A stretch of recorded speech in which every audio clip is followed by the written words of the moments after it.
¿Estamos? Muy bien. Bueno, hermanos, si tienen a la mano una Biblia, por favor, abran a Romanos, capítulo 8. Romanos, capítulo 8. Es uno de los capítulos más elevados en toda la Biblia. Y por supuesto vamos a tener que ser muy selectivos el día de hoy. Vamos a tocar los versículos 14, 15, 16 y 17. Y no de modo completo, ¿verdad? Sino de manera selectiva.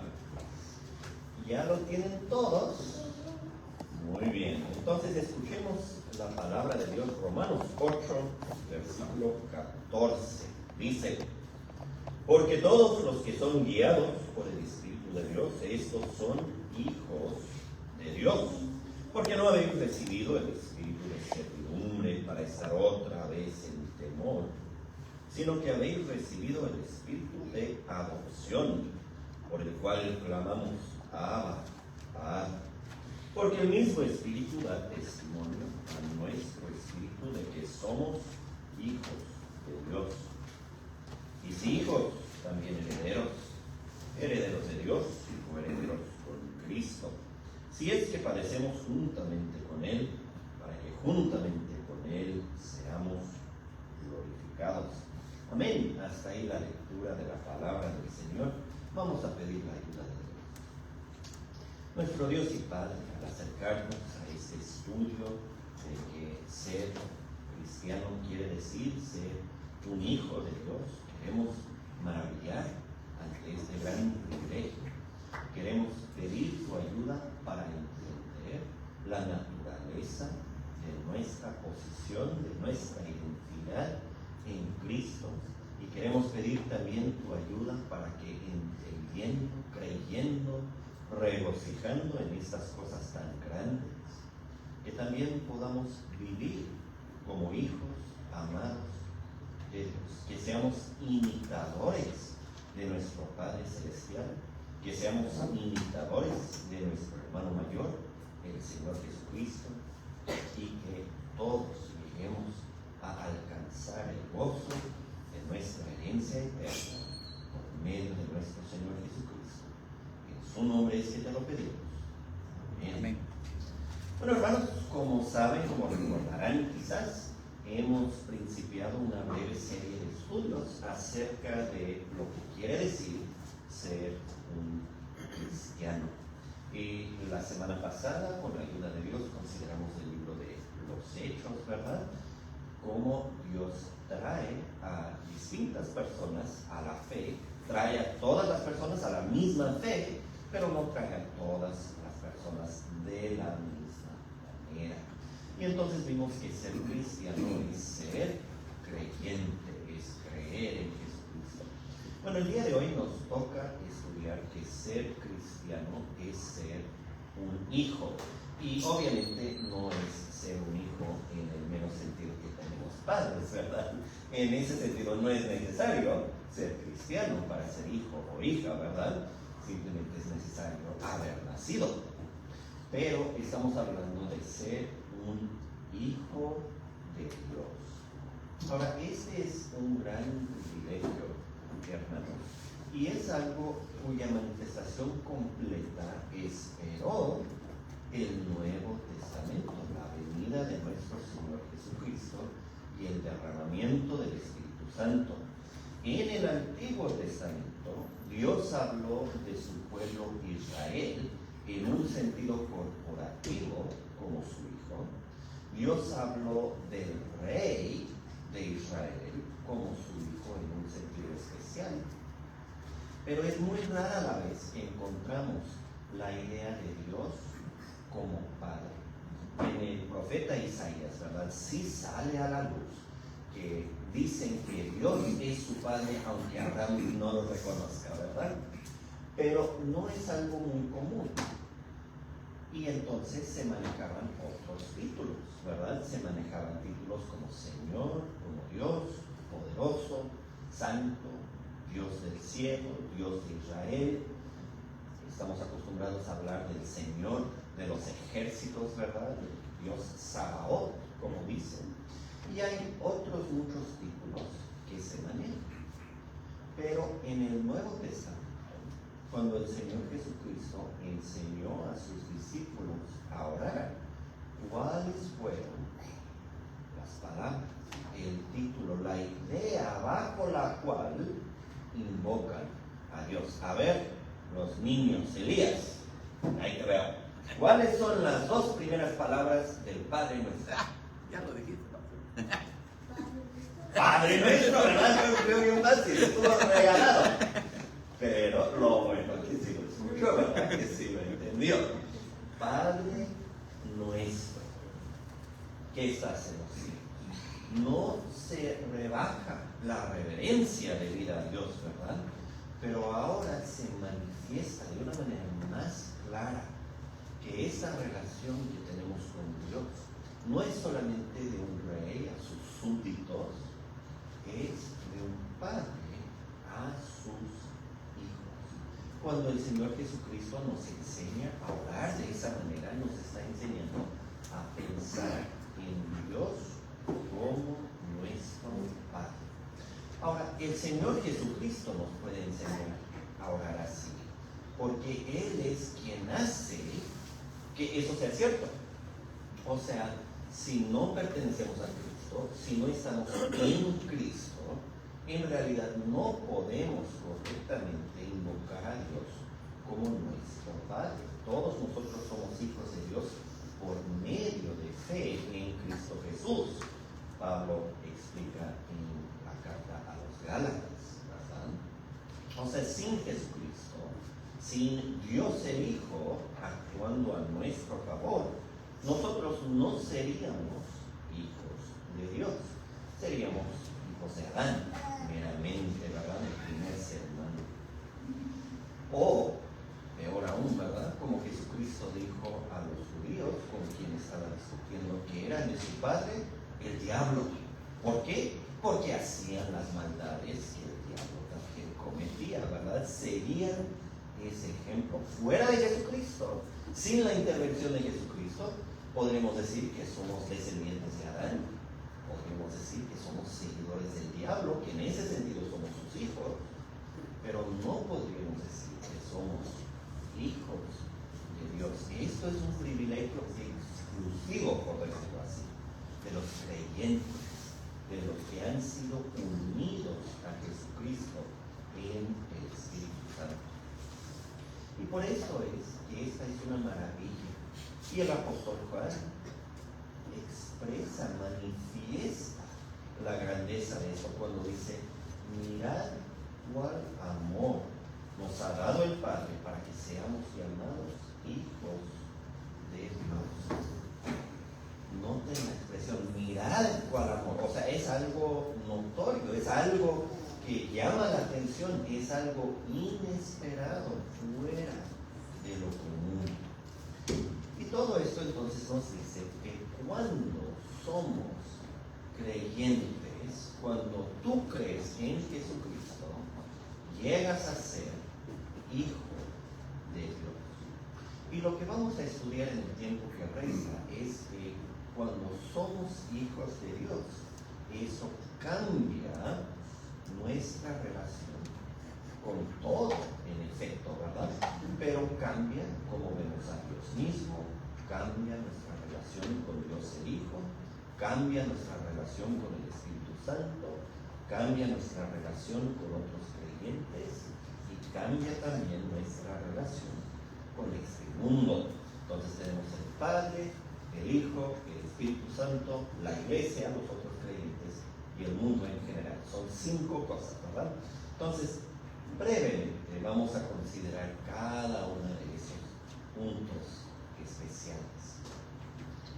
Como Jesucristo es el Hijo unigénito de Dios, ¿verdad? O como dice el Catecismo, que es el Hijo eterno y natural de Dios, obviamente hay una diferencia entre Él y nosotros. Jesucristo siempre puede invocar a Dios como su Padre. Ha sido el Hijo de Dios desde la eternidad, ¿verdad? Por eso le llamamos el Hijo eterno y natural de Dios. Pero nosotros somos hijos por medio de la adopción, que es algo que Dios hace de pura gracia en el Señor Jesucristo. A ver, ¿quién sabe? Quizás alguien viene de los jóvenes, no tanto de los niños. ¿Quién sabe lo que quiere decir ser adoptado? Santiago.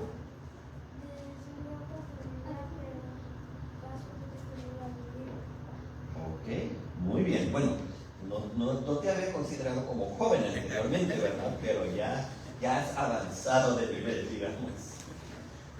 La adopción es cuando una familia en la que no nacimos nos recibe como parte de esa propia familia, que ya pertenecemos. Ahora, por naturaleza, no somos hijos de Dios, descendemos de Adán, y un Adán corrompido, ¿verdad? Pero en Cristo, Dios cambia nuestra identificación, por decirlo así. Dice que ahora sí somos sus hijos. Y nos recibe en el nombre de Cristo como hijos, o como dice el pasaje también, ¿verdad? Herederos. O sea, no somos hijos de segunda clase. No somos hijos, bueno, te voy a aguantar porque a fuerzas tengo que hacerlo, ¿verdad? Somos hijos, digamos, de corazón. Es algo que Dios quiso hacer, adoptarnos, darnos la bienvenida a la familia. Ahora, a veces se ha comentado esto, ¿verdad? Que dice que somos hijos de Dios. Y a veces la gente pregunta, bueno, ¿por qué no hijos e hijas también? Bueno, hay algunos textos, por ejemplo, el 2 de Corintios, donde sí habla de hijos e hijas. Pero principalmente maneja la Biblia el concepto de hijos. ¿Por qué? Porque en la cultura de ese entonces, entre muchos pueblos, hijas no podían heredar lo que venía de sus padres. Y eso no era cierto de acuerdo a la ley de Israel, pero sí era cierto en otras partes. Y entonces es, digamos, un beneficio que Dios no dice hijos e hijas, porque muchos lo habrían escuchado y hubieran pensado, bueno, entonces eso quiere decir que si soy mujer, Dios me recibe, pero sigo siendo de segunda clase, ¿verdad?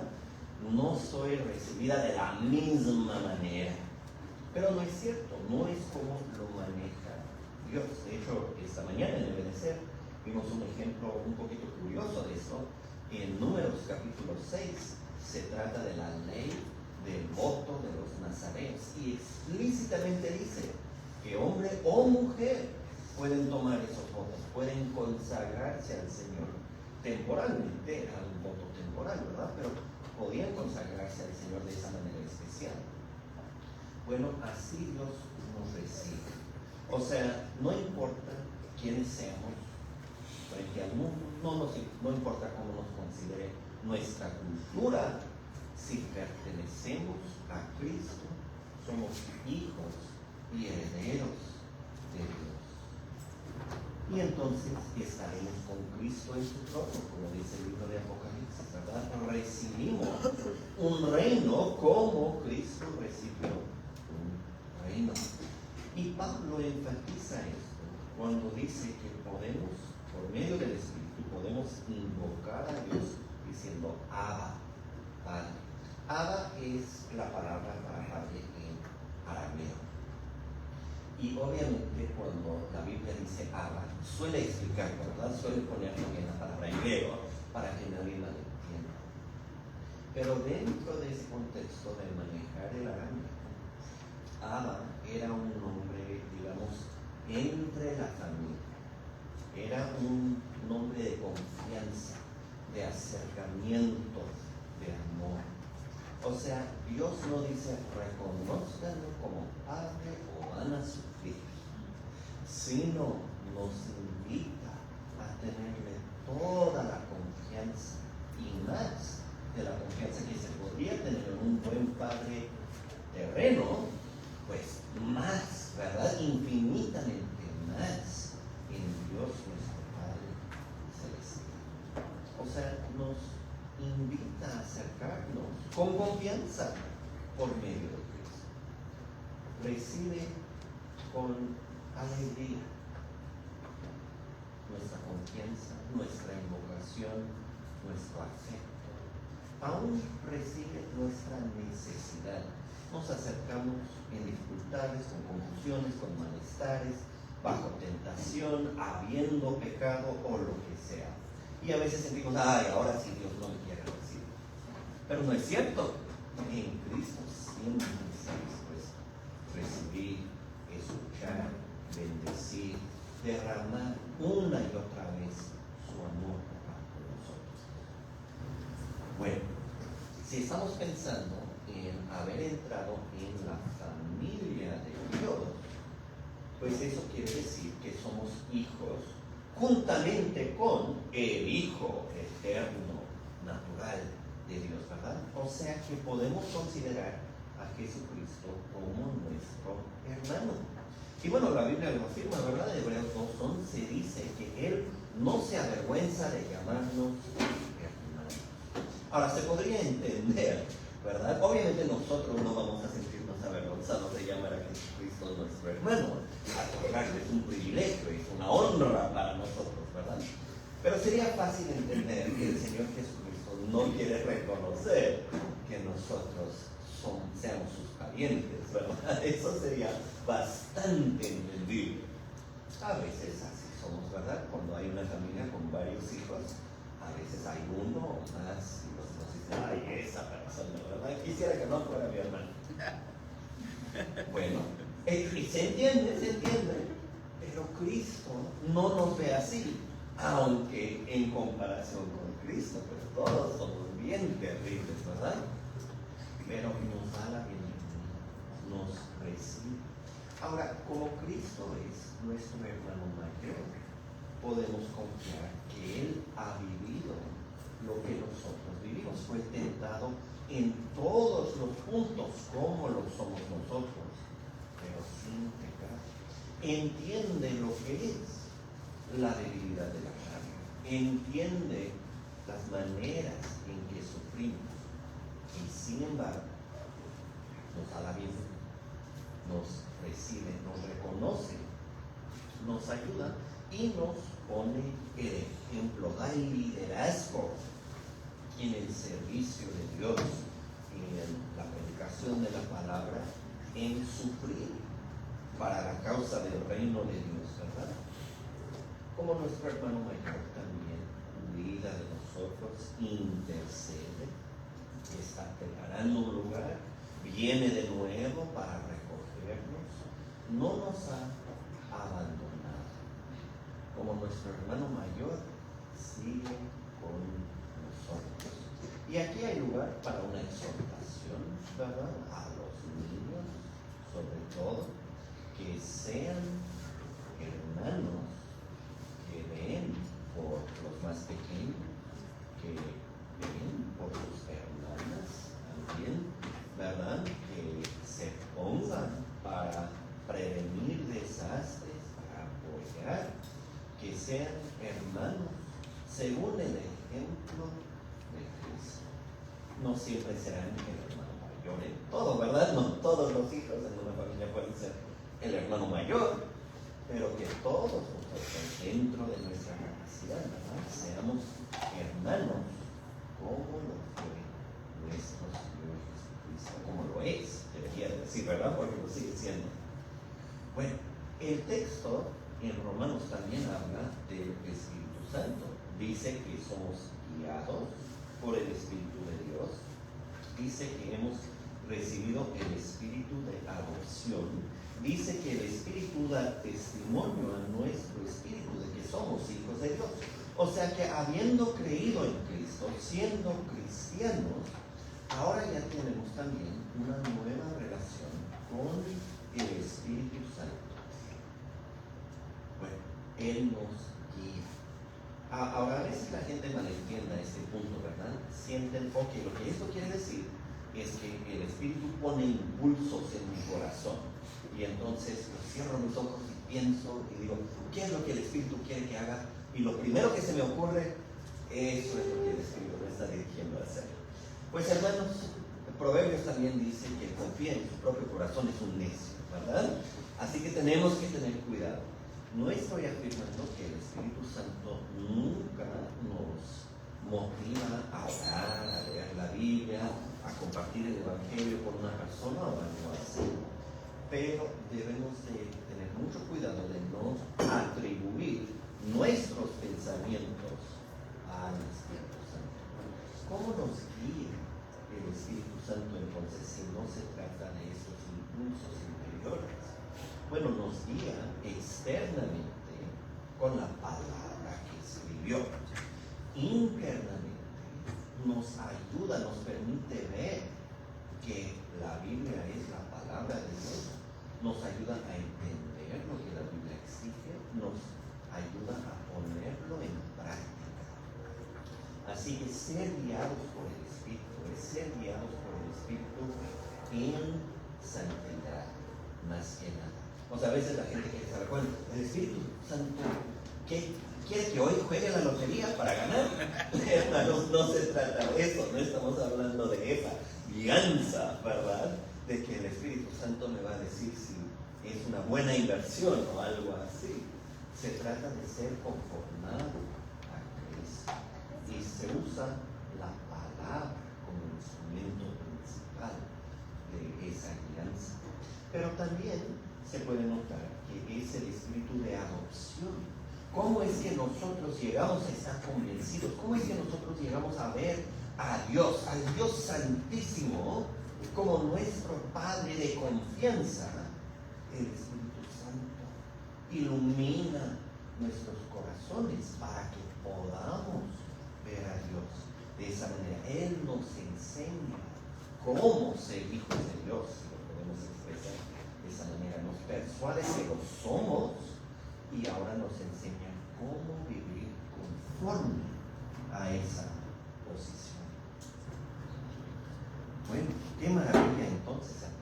Por ser cristiano, tenemos una nueva relación con Dios el Padre, con Dios el Hijo, con Dios el Espíritu Santo. O sea, podemos ver que las tres personas de la Trinidad están involucradas en nuestra salvación y que las tres personas de la Trinidad disfrutan de dulce comunión, como dice el himno, con nosotros. Pero también debemos de notar que ser hijos de Dios implica ser parte de una familia, y en esta familia los hijos son muchos. Desde el comienzo hasta el fin del mundo, ¿verdad? De toda la raza humana, el Hijo de Dios, por su palabra y espíritu, llama, convoca, congrega para sí una comunión selecta o escogida en la unidad de la fe verdadera, como dice el catecismo de Heidelberg. Bueno, vamos a pensar nuevamente los niños. Si vives en una casa con otro niño, otra niña, si tienen los mismos padres, ¿qué es cierto de aquel niño, aquella niña? ¿Cómo los podemos identificar? ¿Qué son para nosotros? ¿Mande? Nadie sabe. A ver, son hermanos, ¿verdad? Podemos identificar a Santiago como tu hermano porque tienen los mismos padres, viven en la misma casa, forman parte de la misma familia. Bueno, y entonces los creyentes, ¿de quiénes somos hermanos? Tenemos a Jesucristo como hermano mayor, pero tenemos a todos los otros creyentes como también nuestros hermanos. O sea, Moisés, bueno, obviamente ese Moisés, ¿verdad? Pero estaba refiriéndome a Moisés histórico, ¿verdad? El Moisés bíblico es nuestro hermano. Josué, el rey David, es nuestro hermano. El apóstol Pablo es nuestro hermano. Y creyentes en todas partes del mundo, ¿verdad? Si vamos a Rusia, si vamos a Australia, si vamos a Japón, si vamos a donde quiera, y ahí está una iglesia de nuestro Señor Jesucristo, pues estamos en familia. Por eso, hermanos, si les toca viajar, si tienen que entrar en congregación, vacaciones que no conocen, ¿verdad? Un domingo están fuera, no pueden estar aquí y van, visitan otra iglesia, pues no deben sentirse incómodos o que no tienen la bienvenida. ¿Por qué? Porque perteneciendo a la familia de Dios, ahí también quieren. Claro, habrá cosas distintas, ¿verdad? Y ustedes tienen que adaptarse, son los que están visitando. Pero están en familia todavía. Me tocó una vez adorar con una iglesia de inmigrantes de China. Y todo el servicio en chino, ¿verdad? Y yo ahí, pues no entendiendo nada. Pero qué gozo fue compartir con esos hermanos chinos. Estaban en Indiana, quién sabe por qué, ¿verdad? Pero estaban en Indiana. Pero entre ellos también, la comunicación obviamente era bastante limitada, pero pudimos compartir. ¿Por qué? Porque pertenecemos a la misma familia. Bueno, eso quiere decir entonces que es nuestra responsabilidad ser parte de la familia, apoyarnos mutuamente. Por eso es que entramos en la membresía, en una congregación específica, para estar comprometidos, para saber dónde nos corresponde ir, apoyar, asistir, porque no podemos asistir a todas las iglesias simultáneamente, ¿verdad? Y esto también es importante para nosotros, porque nos ayuda a entender cómo somos o cómo podemos saber que somos hijos de Dios. Bueno, primera de Juan 5:1 dice así: todo aquel que cree que Jesús es el Cristo es nacido de Dios, y todo aquel que ama al que engendró, ama también al que ha sido engendrado por él. O sea, este versículo nos dice dos formas en que podemos identificar que somos verdaderamente hijos de Dios. ¿Somos nacidos de Dios? Bueno, ¿cómo lo comprobamos? Si creemos que Jesús es el Cristo, ¿verdad? Eso se tocó la semana pasada. ¿Cómo sabemos que somos hijos de Dios? Pues si amamos al que engendró, es decir, al Padre, vamos a amar también a los que el Padre engendró, es decir, a los otros creyentes, a nuestros hermanos y hermanas en Cristo. Entonces, si yo pienso en los otros creyentes, digo, qué pesado, prefiero no verlos, prefiero no convivir, me caen mal. Pues algo anda mal en mi corazón, ¿verdad? Quizás estoy enfermo, quizás estoy agobiado, ¿verdad? Y es temporal y se me va a quitar. Pero si es una actitud permanente, hermanos, es bien preocupante. Porque si amo al Padre, bueno, podemos poner el ejemplo de Emily, quien estuvo con nosotros, ¿verdad? Por un buen rato. ¿Por qué vino con nosotros? Pues porque hemos sido amigos de sus papás por muchos años. Como valoramos a sus papás originalmente, pues la queremos también a ella. Ahora ya la queremos en su propia cuenta, ¿verdad? Ya que convivimos más, pues se nos hizo muy preciosa, ¿verdad?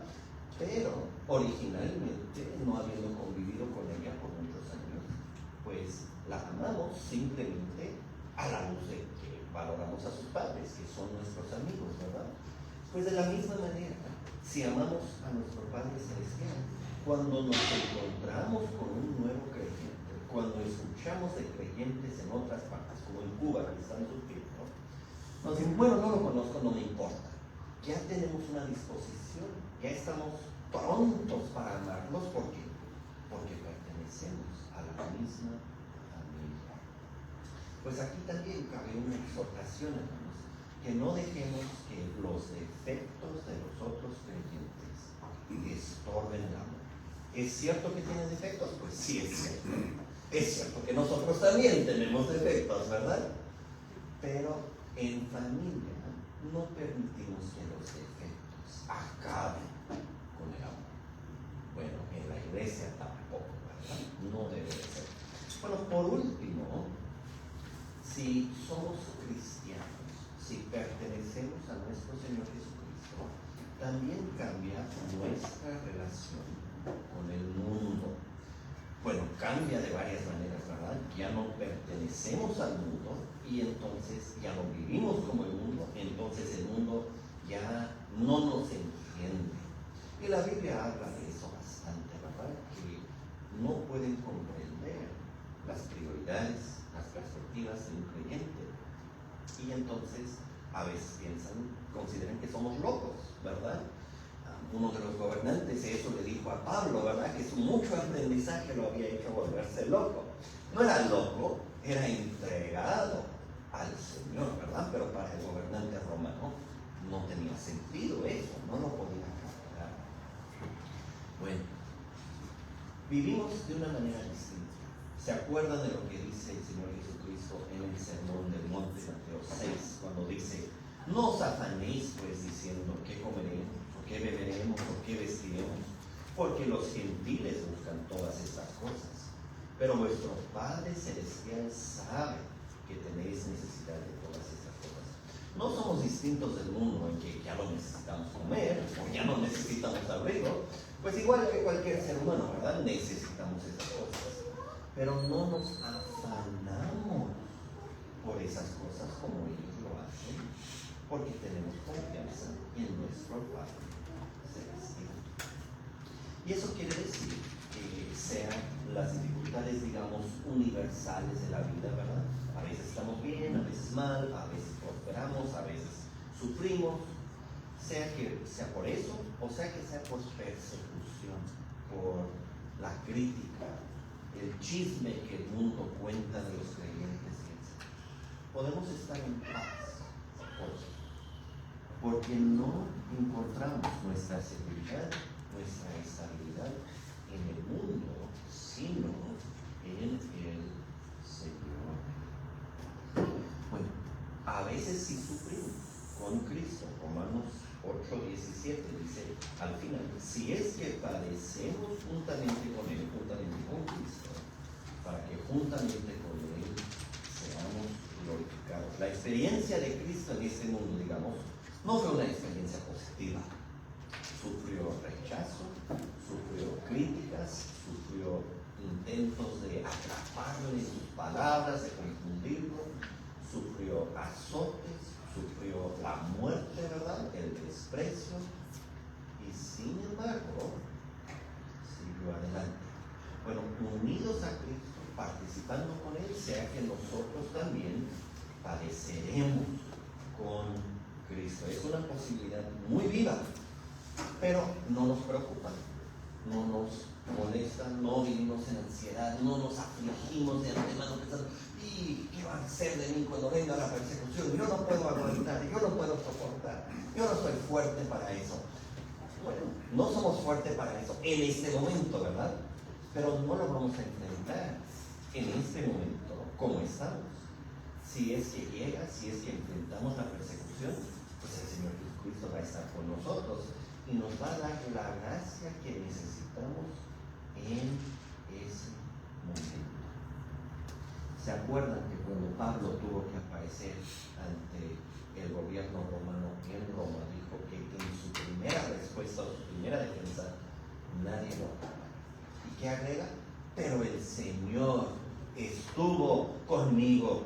Hermanos, nuestro Padre Celestial no abandona a sus hijos. El Señor Jesucristo lo dice en Juan 14, ¿verdad?